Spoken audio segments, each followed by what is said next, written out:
Gemidor TV, c'est le meilleur. Abonnez-vous massivement. Check. Gostaria de agradecer a vossa televisão G9 TV, da Suíça para o mundo, Cosmo. Muito obrigado. Bem-aja a vossa televisão.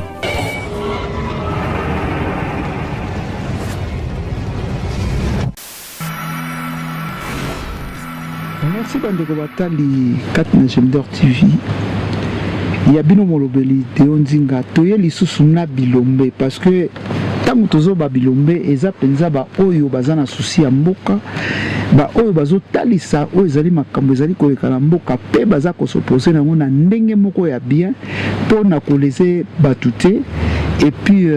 ko sala éveil de conscience na bandeko oyo baza kati na mboka pe a biso na poto nango na kokende vraiment kopesa bilombe oyo ya mkola lelo bambote belé ndenge tokutani awa. En tout cas, bonjour Ndeko Olivier pour le solo. Bonjour. Bonjour Ndeko Jimmy Pezo tangu melunga. Merci Ndeko Deo ko yamba biso na plateau. Bonjour population nyonso azolanda biso. Merci tokutani mkola lelo tolingi pe to solo parce que nde tolobaka kama kamezo leka ebele kozwa côté culture na biso et komi penza buzobe komi ebele kozwa pe o ezali yozale de politiciens oza ko evre pena na côté o ezali ya Ndeko Gentili Mobila na kati ya ensemble na bino wana et puis tuzomona makambo ebele zo leka de gauche à droite yango tolinga ki vraiment ko solo la lelo pe Ndeko plus azana ye aza pena pona ko sala o ezali lokola moi éclaircissement na côté oyo Ndeko Jimmy akokenda ko sabiso toloba busolo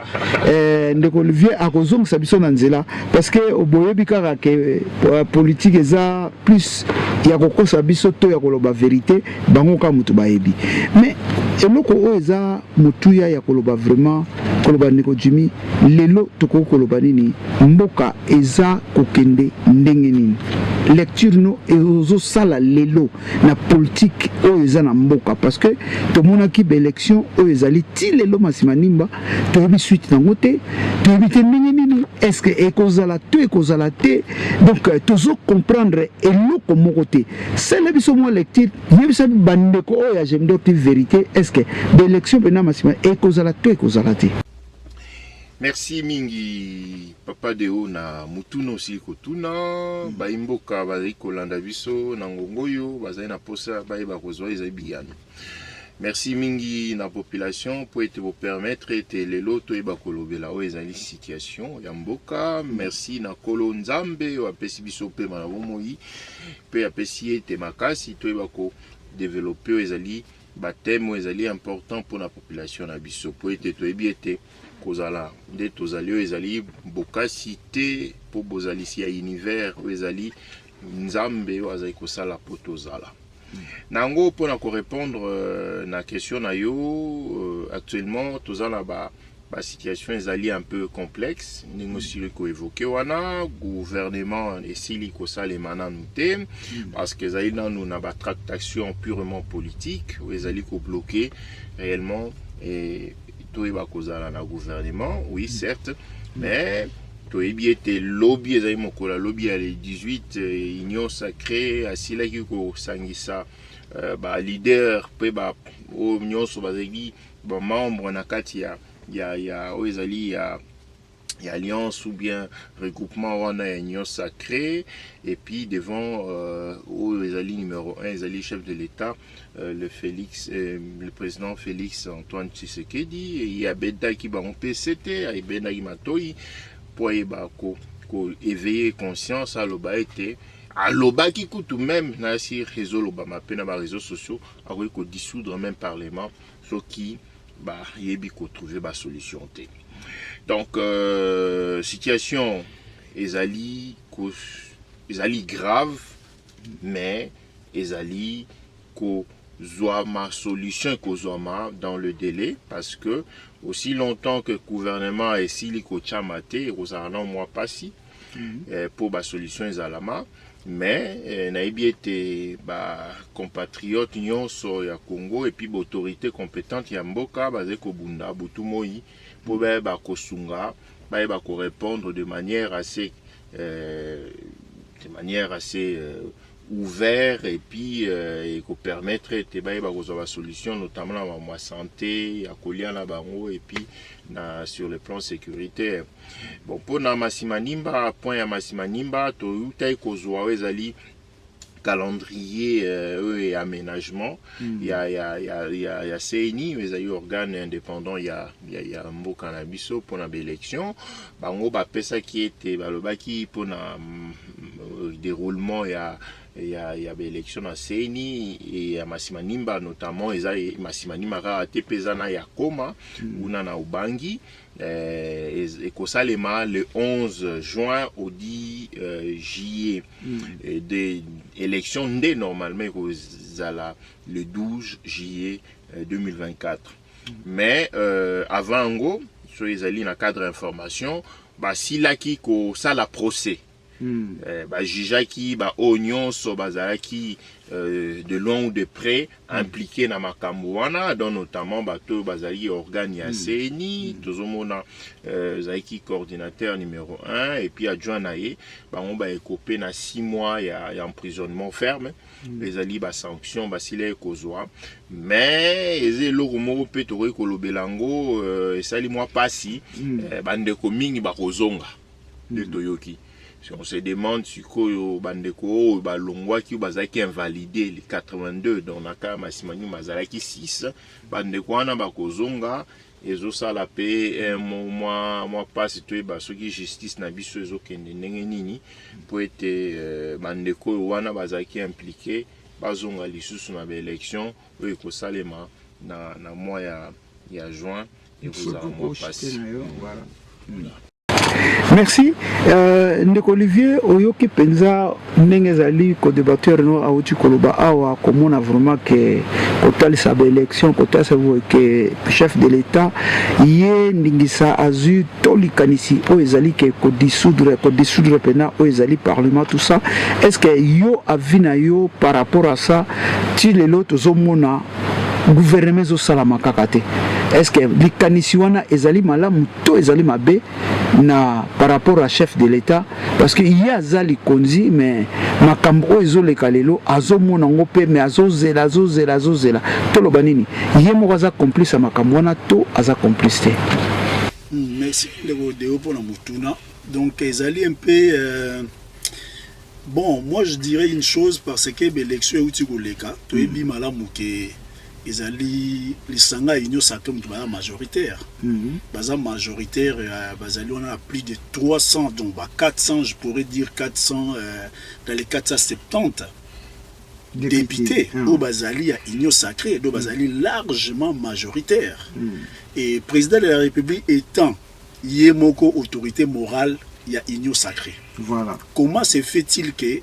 crise au sein de union sacrée est perdurée bureau définitif et ça la maté parce que pour gouverner ça la faut bureau définitif et ça les ma de façon que parlement et koka ko marché pour parlement il faut pas valider payer gouvernement parce que na ba loi mboka na biso ezali gouvernement ou esalami ou ezali ici na parti majoritaire na kati ya parlement ba fromaka gouvernement en l'occurrence yango batsa ki mama Judith wazali moko na kati ya IDPS yango batsa ki ko mokambi ya gouvernement mais akokina ko sala gouvernement na été ou va publier aussi longtemps parlement et communal la musala. Mais ça fait combien de temps tout le monde qui maman Jésus n'a pas sa pena famille ou ezali pena que Toulouse comme mambote voilà donc si sikoyo position so yebanate et loko nini pena o ezana kate parce que o soulever loko moko tel sa biso de sogi o yebi quelque chose après to zonge pas de ko Jimmy il pas éclaircir biso parce que est comme bizarre que comment mutu boko nomeye mais ti le lo gouvernement zo salama justement koko so sigo ezali na niveau ya assemblée to ti ko mona na ticket o ba bimisa ki liboso moi basala ki ba primaire pona ko pona nani ya kokamba union sacrée au sein ya union sacrée babimisaki ndeko Kamere comme président tomonaki etiaki ndungu du fait que tomonaki Papa Mbosso comme refi ezalaki po ezalaki visible na réaction na ye par après fallait bakende ko siéger bango na bango donc moi je pense que union sacrée ou présidium ya union sacrée o bazali ba tête d'affiche na kata union sacrée ba ozo mboka en otage parce que ngai na place ya mokonzi mboka président de la République étant que autorité morale moi je pense ça revient à lui d'imposer côté moi ordre côté kuna parce que problème ils ont à la présidium ticket o ba uti côté kozo côté sikoyo o ba tie Kamere président na bande comme so basali so kotali ticket ngozo mona c'est toujours même mise ya présidium à union sacrée na kati ko batu mususu batie po liboso ezalaki lokola ba papa baati atie mwana na ye na kati ya bureau et créer ki so nungu donc confusion ezali union sacrée mtazo mboka en otage yango gouvernement moye bima ezate yango zo mona président a comité na niveau ya kolobaki au cas où bozuka solution te na ko dissoudre Assemblée nationale pour nous reprendre les élections. Je ne pense pas au comment niveau on a pour mongo pas réorganiser les élections exact. Merci. Alors, Ndoko Jimmy Kolobapena, est-ce que Bino Bozimbo en otage? Non, refute à propos Anna, tout ça on a pour un peuple et l'union sacrée a moko ya plateforme ils ont recoupé des milliers de personnes, notamment des centaines, des dizaines de partis politiques. Et il faut noter qu'au Kabola, Bilei, ce qui maman l'a mis,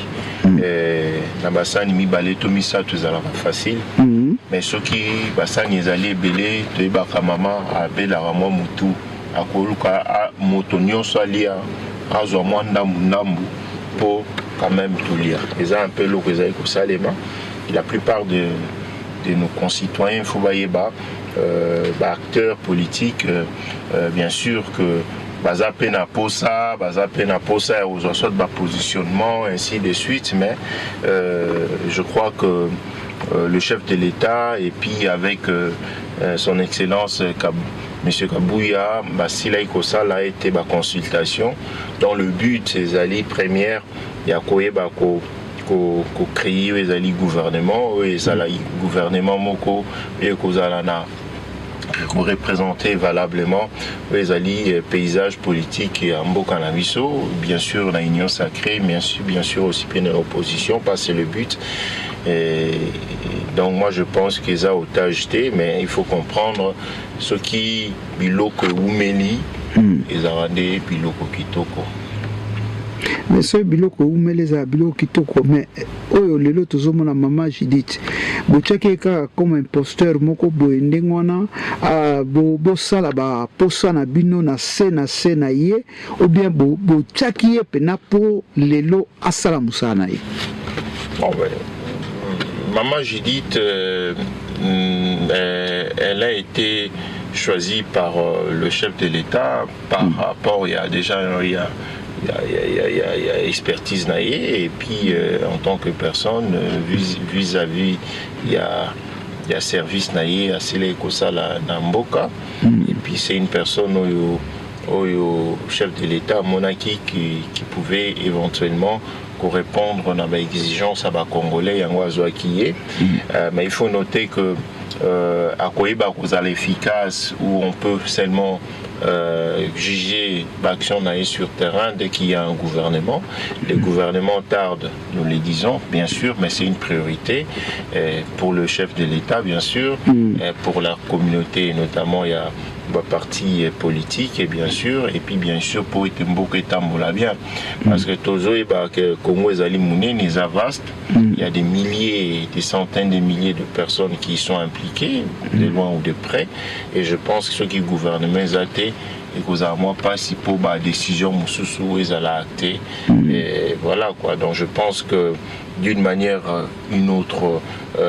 c'est une préoccupation qui dérange aussi la classe politique, notamment au Bazo Kamambo Kanabiso quoi. Mais que ça les mains très bientôt car moi patience.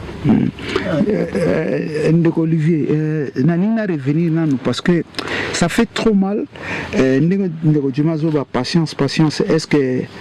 tu vandi na poto, tu zaka na poto, bakoki konome mutu, o ezaka to monango jamais, o ezaba temps o ti mama jidi asa ti lelo. Gouvernement moko te sami po na ye azoko quand même pas ko s'imposer na kachona yo soko bi quelque chose talisa biso na nous tesa na ndeko Jimmy de to so la bobandeko o bala na biso na Jimmy TV te ba na moi vérité et loko ni soubassement makambo nezako c'est quoi le soubassement? Merci minga motuna ndeko Deo. Bon, problème d'abord, on a rebondir na point de vue à Ndeko Jimmy. Il y a Kolobate, biloko soki eumeli. Voilà. Parce que Nazali vraiment opposé. Bon, peut-être ils allaient figure de style. Oui, mais il faut reconnaître que Mboka wana ils allaient à l'union sacrée. Voilà. Mboka wana ils allaient à politicien. Mboka ils allaient à bisogner sur population. Et d'ailleurs, au bazali lelo ba député ba ça la cacophonie na kati assemblée wana. Ils allaient biso peuple mututo vota ki ba on va représenter biso. Donc biso muto zali ba konzi na bango. Mon konzi ba komi ko se plaindre que musala to tinda ki bino komi ko umela. Donc bazali obligé changer vision des choses là-bas. Voilà. Mboka et nazolo babaziongo en otage, c'est pas pour rien ce qui président de la République Yemoko a sangana kina bango hier. On a kotalisa bango que ce qui solution malamu zuité, je suis prêt à dissoudre l'Assemblée. A combien na point wana pour parce que cacophonie ezali, désordre ezali pour bango batinami en principe bango mutu fallait maman Judith elle est pour rien. À Koki, oui, président de la République, à Nouma qui est premier ministre, mais pour ça, le gouvernement, ils allaient assemblée nationale, Moutou, il faut adopter, il faut qu'il dans l'Assemblée nationale pour présenter le programme au gouvernement. Voilà. Aussi longtemps, bureau de l'Assemblée nationale, nous et salamité. Parce que Bazali on a bureau d'âge, il faut bureau définitif et salama. Aussi longtemps dans le salamité, gouvernement peut moyen comment être en place et salaté. Si comme tout les ali banani baza ko bloquer pour que bureau définitif assemblée et salama. Mais nous tous les politiciens awa o yazo est vrai pardon na ko yibo mwa maloba muke comme on a que azo est vrai vraiment kati o ezali na partie ya ndeko Gentiningo bila to pese bambote mbaka to pese bambote belé mon vieux. En tout cas, mais Jimmy, et nous on dit pena yebsa biso vérité. Bozana on a vérité, tous on a transparence. Parce que bino bozo faire partie na union sacrée. Qu'est-ce qui bloque juste pour na maman Judith asa musa ndenge sengeli?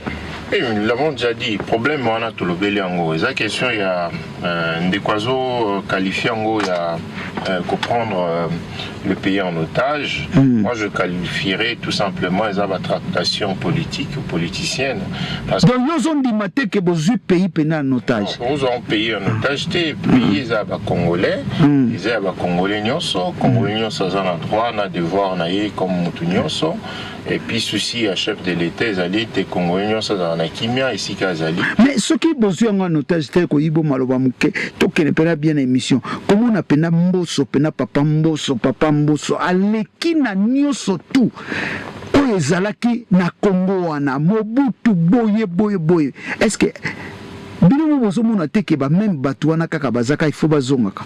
Oui, mais quand il y a cumul de mandats ou bien quand il y a situation, il y a président Bosso, il y a des débats Moko Ezaï déjà est comme une place publique. Je pense l'autorité compétente et puis Ndeko Nakati à niveau, il y a assemblée dans la chambre basse, je vais élever si Joana notamment. Toyoga yikutu wezaiko sala rumeur ou bien information les lots na toi les alliés déclaration Ndeko Bitakwira ezelo moko yo Lobano Simon Nzambe asunga bandeko nazali banda asunga bandeko bazala mutema malamu po bakomema ina ne premier ministre azali eloko mozo salamate yesu ko pe avandi mon frère sikoyo biso awa peuple totala na ngambu tozana bitumba sikoyo befort nini bakosala po to récupérer ta bamboka wana un jour mais ça grave ça le loté donc tu le mauvais peut-être so ndamba soumettre au mais atika biso na désolé atika ka changer ba boye oya aussi Mandela simi de la kimi atika biso na kimi atika biso na kimi mon frère nous à la poto nazo biso soko bimi awa po matata même peine ezala ba problème sérieux ndeko na ngai omoni ministre ya TPR ndenge facha silike na nzela c'est des gens qui tema ya mutu ya musuni ya kusala nazo sala na banani kisaro mwana ya ipeni mais makambo sali donc ala kisike ayaka lukambongo na ye kwakeni mais mutu nyoso boko tsai kaka po aya lukimbongo na ke ya lukimbo peuple ko se retrouver quand bazo mema biso ndenge mama mema mwana netu bazo mema biso ndenge tata mema mwana netu Zomon, lelo, au monde n'a rien à zabo. Lelo sur la question na rejoint ta vidéo. Quand on a pour notre téléphone, c'est que des sales carrières. Ils ont carrière et carrière. Tala babel, mon frère. N'est-ce pas ça moula boni? Surotali, bah bien en orange. Donc surotali en mon frère na émission. Na Kitsuka. Asala on a Kinchuka. Asala on a Kinchuka. Carrière yaye. C'est des zombies pendant la 9e ri. Oya bango 10e wana. Oya bango baza. Ba avenue wana mobimba wana. Banda wana nyos asombi kana ndako moko mutazo boya koteka. Asombi tout. Aboto lite masombi tout. Tout le basiko ni au peuple azomona. IDPS baza na pouvoir mais le soko ke na 10e ro kuta bango batondi bakomi ko lela pe misala bango pe baza sur un problème ende ona ngai la société boni banda ndeko tilo mbokoti ba mukini muteri de Kinshasa basala ka milangi mais ça moi sina sombi yango milangi na minute zo kana Allemagne na minute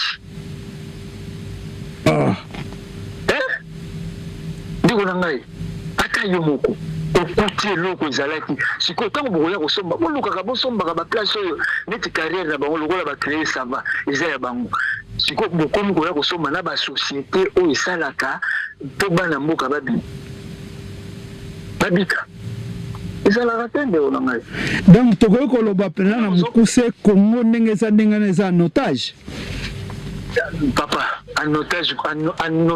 na mwa bato moko kaka boye en otage na kamwa bato moko kaka boye yango tala omona kanchachi wana kanchachi banda mobutu azalaki esika bacheval bazalaki wana moto atikala kosomba ngo aza te mais lelo soki oye wana okuti bazosala soki nayebi te soki 18 niveau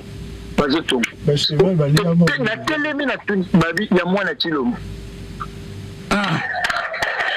mwana na yo abotaka liboso wana ya mobali nano etekama te place wana nayebi te babotoli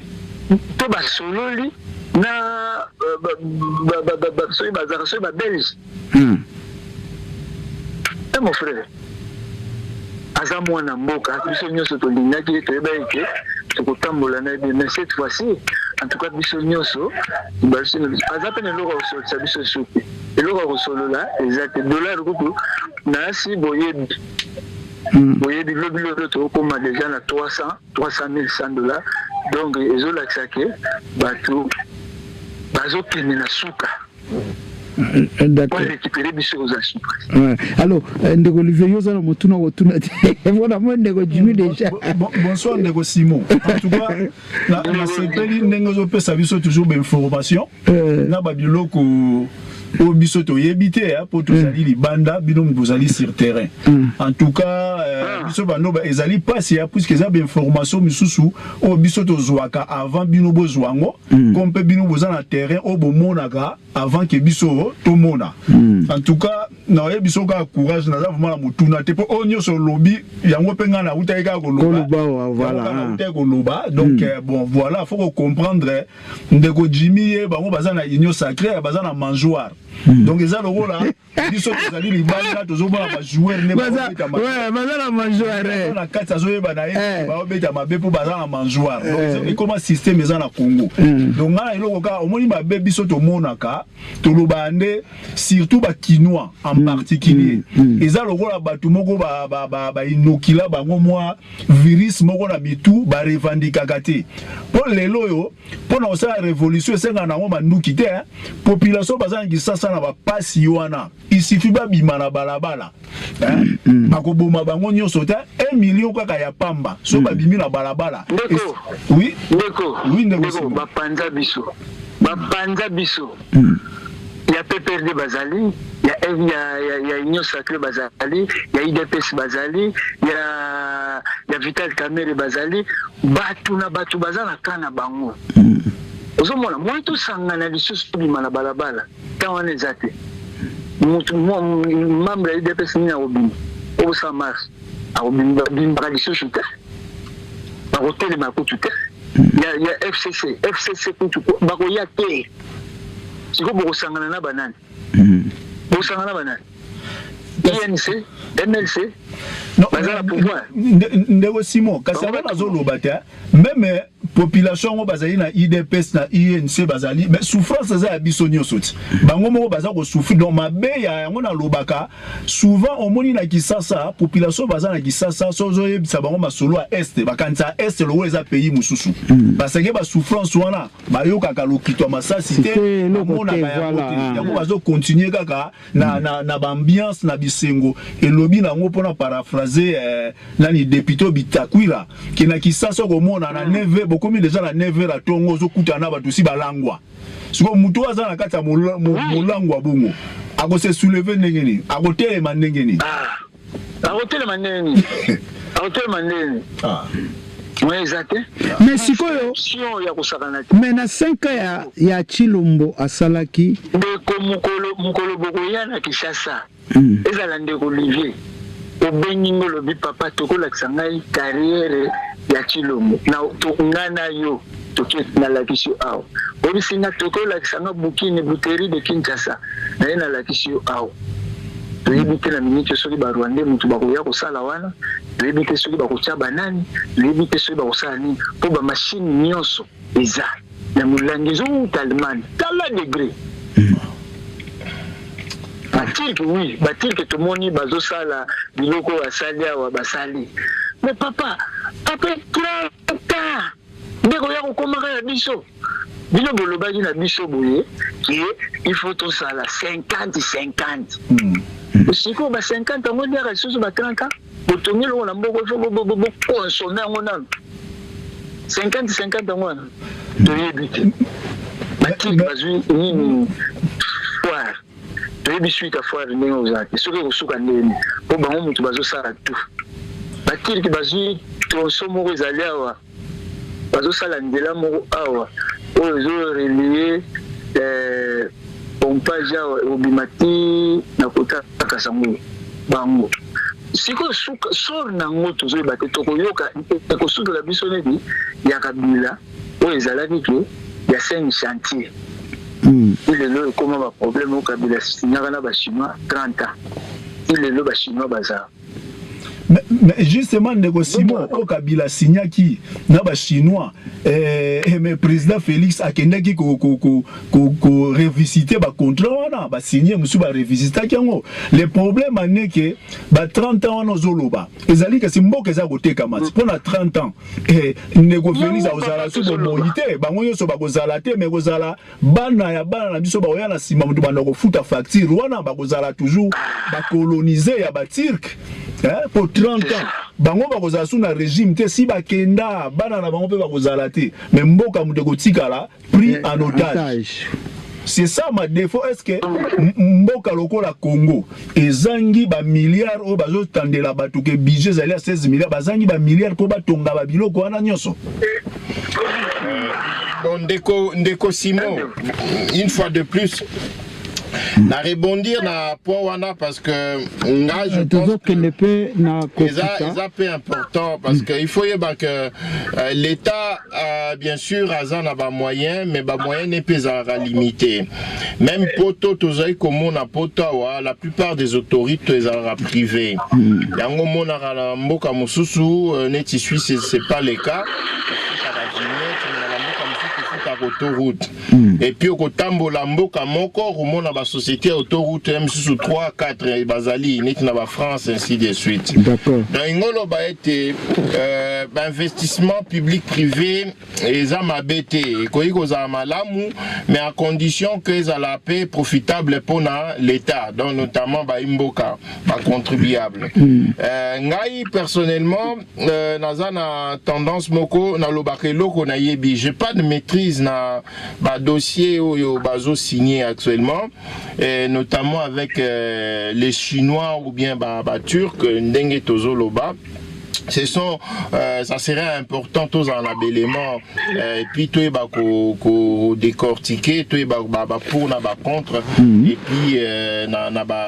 na ya clause notamment ba clause ya ba contrat wana mais ce qui est en sens ningi bolobeli sincèrement c'est déplorable et puis c'est dommage mais ce qui est en sens autre je pense que ça serait quelque chose de bien que population bien l'État congolais aille couvrir un peu marché naé notamment avec des privés au ko chambongo pona o ba benga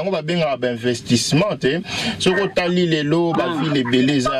ils développé tozo mona kutu l'actuel gouverneur ya ville à Kinshasa ça un projet ko tonga Kinshasa Mobimba la ville de Kinshasa ailleurs c'est-à-dire sous forme ya ko délocaliser ville pour ba tongango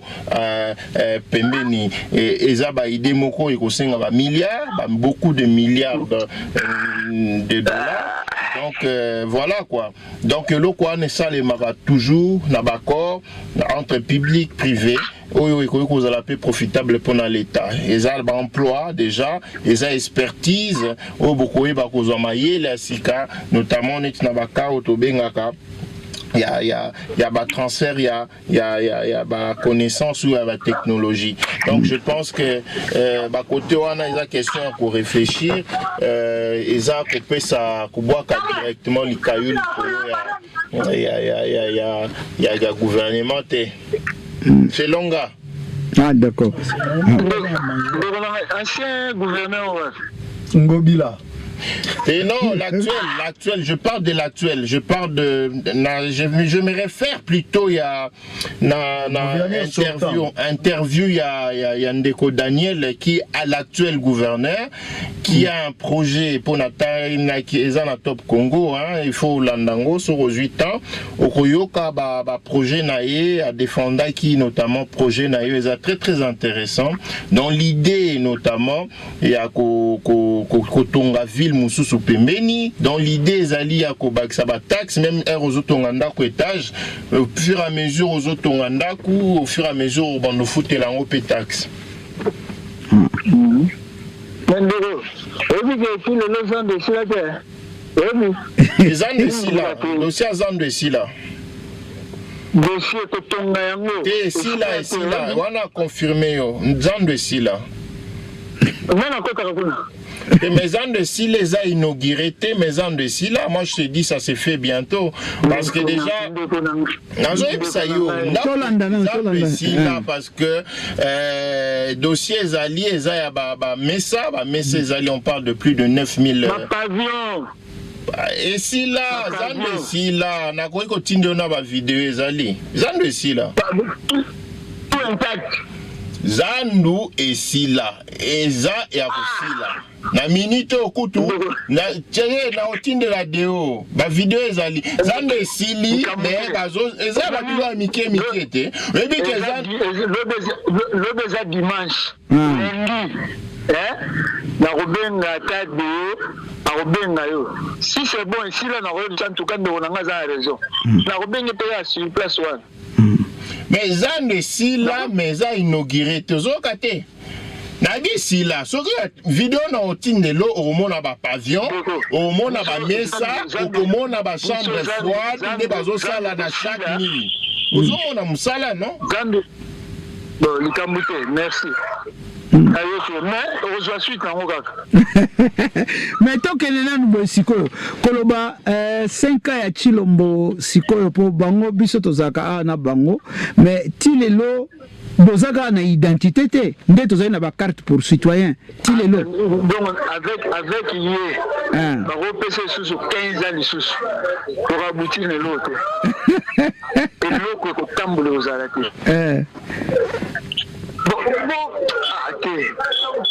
mon frère nazolisa bino eza te nga mutu nazoloba kongole nyonso soko solo tambusaka oza na sena tambusaka bazwala micro batambu ouais héritier bakosala ngo lundi na nani ba journaliste kuna bakosala ngo okoyoka ba bêtise donc ndenge yo lobi boye kutu sisite eloko moko lokola tozano na ligne nakotisa mpe Aurélie vangu oyo aza journaliste l'un des journalistes na kati ya Gemidor TV ye mpe apesa opinion na ye na makambo ozoloba ndenge ndeko Jimmy alobi soki eza ndo esila to esila te vie ezoleka ndenge nini donc tokokotisa mpe Aurélie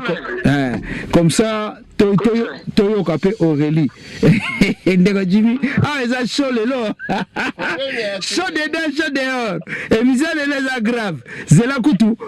oyo moko akotaki abimaki nameka mpe okote so ye mpe alingaka politiki mingi donc naluka Aurélie vangu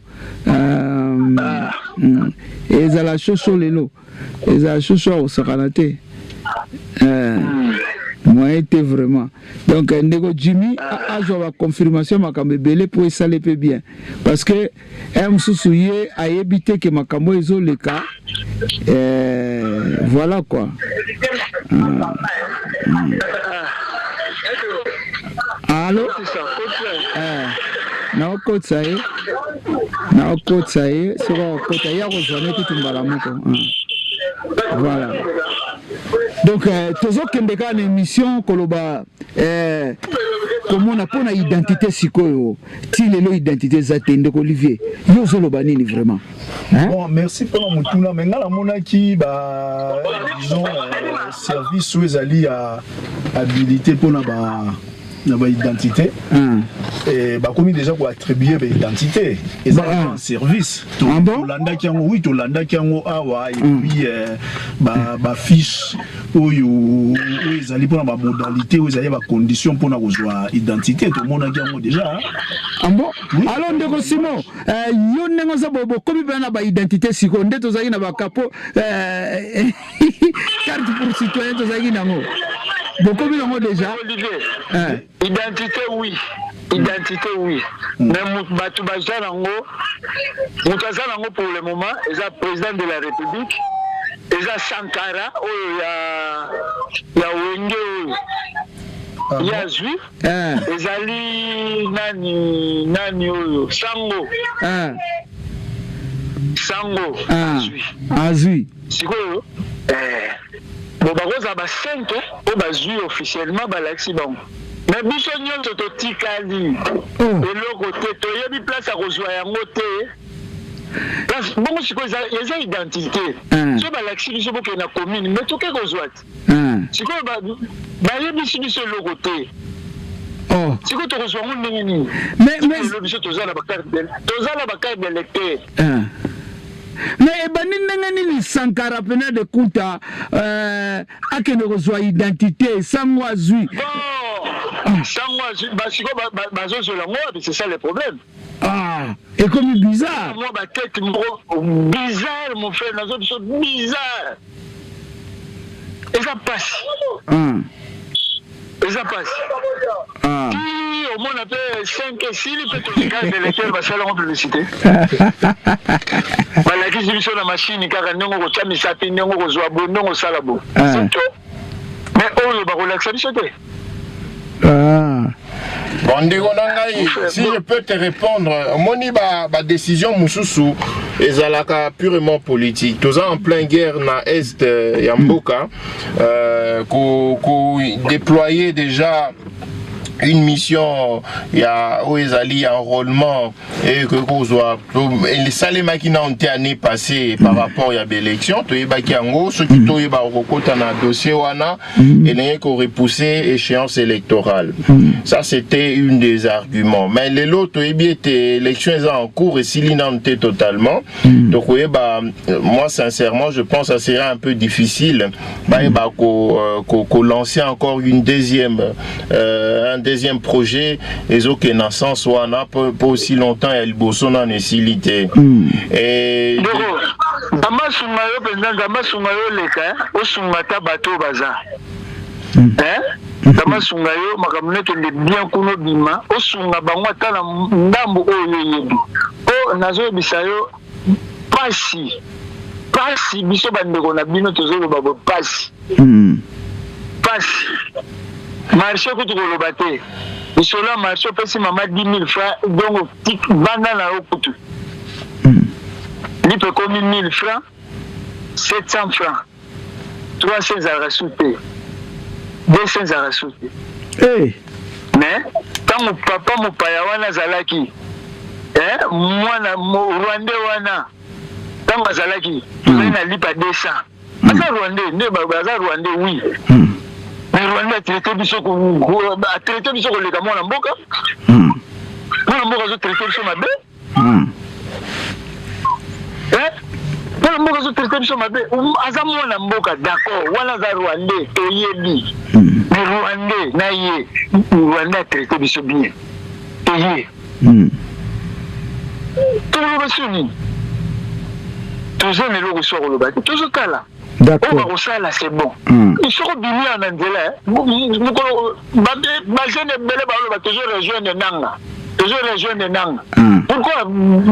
population de la salle en Gabon?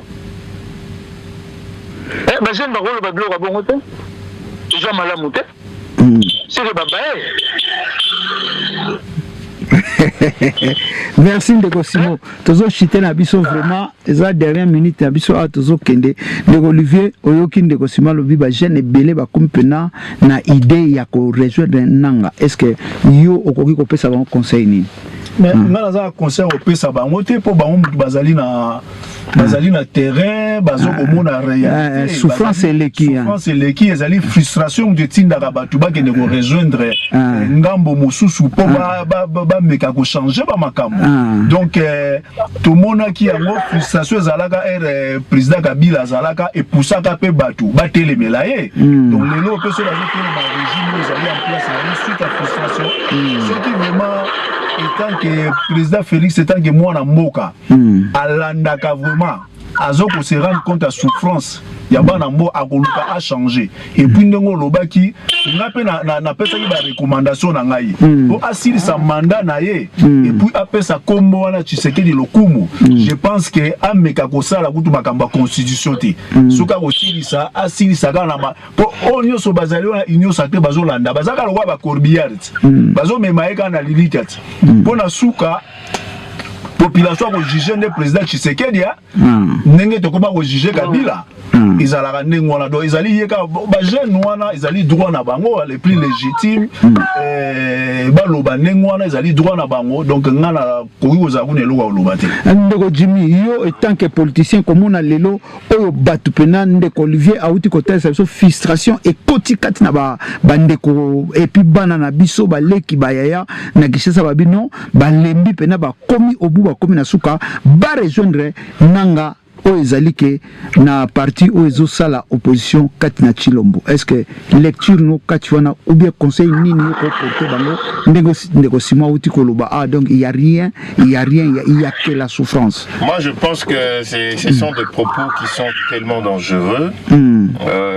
pour la jeunesse na biso ba ko tenir ba propos ezokende à l'encontre notamment il y a pouvoir en place et puis la ligne de conduite notamment la gestion il y a il y a crise les alliés entre le Congo et puis les alliés en Rwanda parce que derrière bandeko bazako bunda na est to ebiete to zaina moko ennemi ya biso ya monene les alliés Rwanda et puis likambwa oyo ya guerre ya lelo zakaka lelo te mais abane belé et ba congolais belé basili kokufa et vous avez pas lelo tondima population bien ba jeune abiso bandima ko landa oezali bandeko bazali ko sala mabe ou basala kamabo na mboka na biso mais na kota yoka en tant que moko ya bato batangi ko yoka déjà ba propos bongo je pousser biso c'est-à-dire il y a un mécontentement, il y a un ras-le-bol par rapport à la personnalité ou bien à la politique. Dans l'État congolais, biso ba oetozaï kosa politique, na bandeko basé na pouvoir parce que moi je suis dans le parti Ezali Nakate Union Sacrée, mais actuellement je suis pas en fonction, bien j'exerce dans un ministère de mon côté au Nazali habilité et en Goana je pense que Nabandeko bien ceux qui nous ont sungi tete ba kosala makambo il faut tout ça la makambo qui est naissance wana que population a se retrouver et puis bien sûr que jeunesse ambitieuse à l'exemplaire donc solution à bien Ezali ceux qui gouvernement ici le Kosala 5 mois vraiment gouvernement est-ce que c'est normal? Non, merci pour mon tour là, tout est kolobango tantôt ezali normal parce que tu yebi que ezali union sacrée mtezo bloqué de ba dîner na benga ba dinosaure politique on a bazali au sein ya kata union sacrée tellement ba ouais la intérêt na bango moyen ba voter bureau définitif assemblée ezali moyen pe donc parlement et comme en marche pour gouvernement et ça la main qui nous déposer un projet de société na ngokuna ezali te pour na selon mi beko gouvernement et répondaka na parlement. Le ministre maman Judith pour présenter le gouvernement na parlement. Hors parlement, les autres ambolana nous pour bureau définitif ezate. Mais quelque part na zo mona ngo ezali nango ba jemo pirement ya ba politicien. Pourquoi? Ezali parmi les éléments sur les lots ba zo ba raison que faut toucher cette constitution pour empêcher biso. Mais parmi ba éléments ba zo nga ko soulever ezali yango wana. Gouvernement zo ko sala matin parce que ba zo sala ngo expressement pour épaisser bango raison il y a voulu changer constitution ils allaient raison parce que les 470 députés na quatre assemblée nationale bazali batwa union sacrée ils allaient toute opposition boni batu bazali na union sacrée bango nyoso majorité bazo ko yoka na te pour basala bureau mutuna nde yango wana ndeko jinaza wana mutuna wi ndeko jinaza wana question yo na boye olobaki yango de metezo sombela ngo ka to persiste wana oyo union sacrée eza plateforme ezo regroupé ba parti ebele na kati ya ba parti ebele wana la plupart des partis bazwaki pe ozalaki ba candidat ou bien bazala ba député na bango oyo bazwi ba place na kati ya actuel autoro ba Assemblée nationale donc ça sous-entend était muntu na mutu azana posa ye bakozwa moi place na ye na kati ya nouveau gouvernement soki lelo ezo umela parce que souci ezali été mususu alobi te nga naza na 10 députés naza na besoin ya 2 places aussi longtemps eza possibilité mususu kuna alobi nga nazwaki 15 nga naza na besoin ya 3 places omona te ezo sala moi mon boulot ya moi il faut qu'on négocie qu'on solo na bango baye ba ete d'intérêt déjà ya nation et les cas d'intérêt personnel mais yango wana je pense que eloko ezali compliqué plutôt na niveau ya ba calcul politique oyo ezo freiner eloko wana mais ekozwa solution eloko ezalaka mabe na lorsqu'il y a un conflit déjà s'il y a un conflit c'est qu'il y a échec. Dès qu'il y a échec, ça sous-entend déjà ce qui volonté les alliés entre les deux parties communiquer, et ça déjà un acquis. Ça permet à ce que vous étudier en profondeur les Camboana, et puis de deux, vous trouver les alliés, la zone où les alliés, il y a confort où il peut permettre Mutuna Mutu à se retrouver. Mais question n'a Ezaboye, est-ce que Union Sacrée est comment le groupement mafieux, la Camorra, na Italie, Grangueta, mais parce que c'est bizarre, c'est bizarre. Au moins Jimmy pour la je m'excuse. Et Rosolo Baké, Bamsusu, Bazo, se faut se retrouver donc décidément. Bokango komi gâteau. Bandeko bayi politique. Donc bango mutu ya moto zo benga ngo ezali ba cartel mafieux. Mafandi bazo ko swanaka nga comme nazana 10 députés, il faut des sièges na kati ya voilà. Entre-temps population. Voilà, c'est la mafia qui marche comme ça. Il y a mon président de la République a commis un point à goyebisa bango ke soki boyo kanité nazo dissoudre Assemblée nationale parce que situation est grave bazo ko ba ko s'accorder té. O so ba wana ko s'accorder. Président nga okoma na niveau wana té. Donc yango nazo ba ke mo ke zo mis en otage et de plus nga na komi ko mituna. Est-ce que Rwanda a vraiment ennemi ya ba Congolais ou bien biso moko ba Congolais ne tozo travailler na Rwanda pour pas comme ennemi na biso parce que la preuve est que dépêche moko ezali le 16 mai au Witsukoleka armée rwandaise na française ba uti ko signer sous ko prolonger ba accord na bango partenariat ya coopération militaire si na fin 2015 sikoyo entre temps président oya biso azalaki na 2025 entre temps président oya biso akendeki na Macron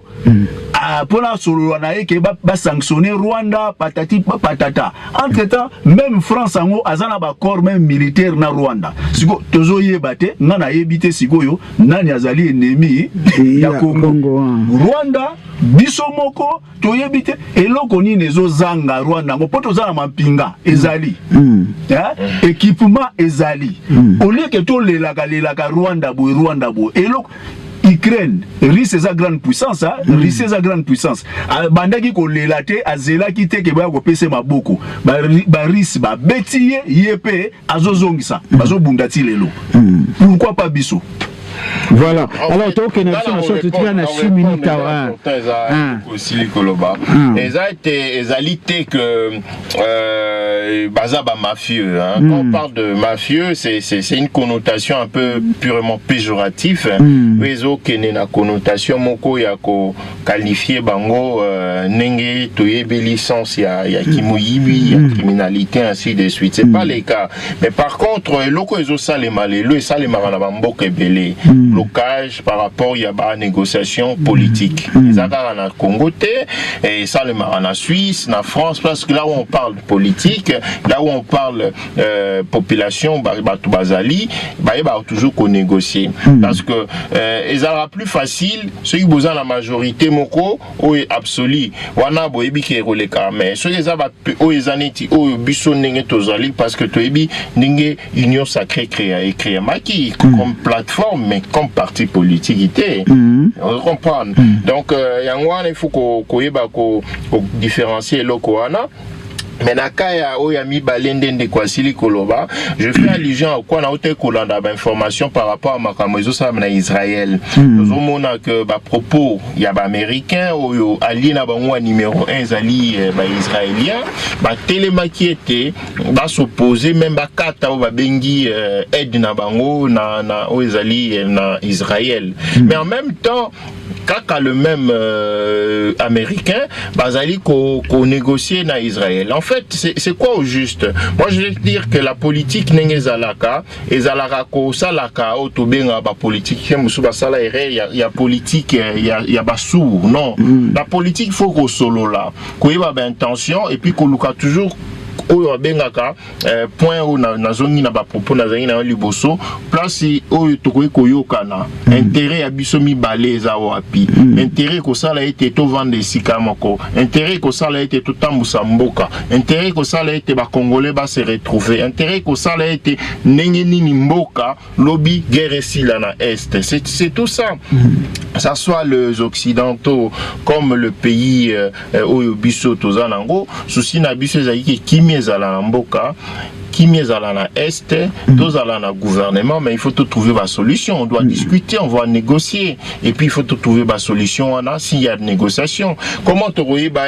propos ou bien ba tante ya ba ndeko baza na gouvernement ou ya ba parti mususu na kati ya union sacrée ceux qui to sololité il faut pas solo là, c'est pour ça qu'il y a eu au Monaki. Il y a ça 5 mois. Non? Mais ça peut prendre, ça a pris du temps, certes, effectivement, mais il y a le souci est allé et Bakosalement plus vite. Parce que Bissonio Sopé, on s'attend à ce que Lokomoko Salement plus vite. Mais Lokomo du Mina n'a retourné vraiment aux Ascensions Koloba. Et ça, les 5 mois, si comme maman j'ai dit, t'as foutama, t'as foutama. Oui, mais il faut foutama parce que. Et puis l'ancien ministre azofutama est-ce que wana penza mboka o lelo bino bozolo ba kebozo ata yango tozozonga toujours otobito la connotation oui c'est mal de dire ça mais nous aussi on souffre de ça comme on appelle comme la mafia c'est ça donc comme on a que deux gouvernements moko en place o bazofutama mais il y a l'autre qui fout rien on peut dire comme ça non. Non, ils ont vraiment des gouvernements. Il faut ils ont été en intérim, non? Moutazan intérim, il y a Moutoussou, Vandicier, il y a ceux qui va Vandicier à Refoutamaté. Donc, aussi longtemps que le gouvernement, où il y a Sikeyete, où il y a Kala, ils ont nous salana ou misala comme il faut. Dès que le gouvernement Sike vous a proclamé, des bango à la maquille, où il y a Sike. Mais sauf que ça fait normal, légitime et l'okozolo bawana et la frustration par rapport que ça fait un moment qu'on parle toujours de la même chose, juste la même question. Et quand est-ce qu'il y aura le gouvernement? Voilà, c'est normal. Mais par contre, il faut noter les solutions et sont là, donc sauf qu'il faut quoi appliquer en gros, dont notamment hier Ndetolobi, chef de l'État, Silei Koyambaba, au Union Sacrée, pour être bête à l'issue en tant qu'autorité morale numéro 1 à Bango, à Ebako, qu'on peut ça aux solutions pour créer gouvernement. Merci bandeko to kompa na suka émission na biso parce que so to landi a kende tinati to bendi penata mulai lelo parce que mituna ezalaki ebele vraiment ya kotuna ko yeba pe o ezali ko lekana mboka pe kotala o ezali surtout o to lobeli vraiment pona identité pona ndenge ba papa o ba s'accrocher kaka na pouvoir ba ndeko bazé belé bazo tanga o pe bazo sisa ba université tout ça place na bango za piango total sibina mkwalelo alors to senga la bandeko o balanda biso na bokebi bokomela biso en tout cas tant bomoni vraiment que pour mission lelo ndenge zaki shosho bokomela biso tokozonga liso tokobenga penande na zolo baka ke o bazana kata plateau a donc bilombe bakozonga susu comme ça ko tuna bango pe mituna ndenge sengeli nango to kende vraiment ko pesa bandeko nyoso tout o balanda biso kata jemdo surtout ba sponsor Miriam Coiffure ba mbote belé to kepena na Allemagne ko pesa edon ndolumbuta na Mama Guilherme na bambote belé na bosanité vraiment kaka na kata mini kona ko pesa pena beau-frère Fédé bambote belé et puis voilà ndeko Olivier soki 2-3 personnes parce que to ki masima tango to tikala la ba seconde rotanga vraiment so ko pesa 2-3 personnes bambote et puis voilà si donc bambote mingi na balandi na biso ya Gemedor TV et puis ba famille na biso respective quoi donc et puis week-end malam pona bango nyoso nzamba abatela bango merci ndeko Jimmy tango melunga merci bambote belé na ba ndeko nyoso bazai kolanda biso de loin ou de près esika nyoso ozali kimezala na kati ya mabota et puis nazali ko passer message forum moko ezali ya monene esalemi na Neema Fondation ya mwa na mama Olangi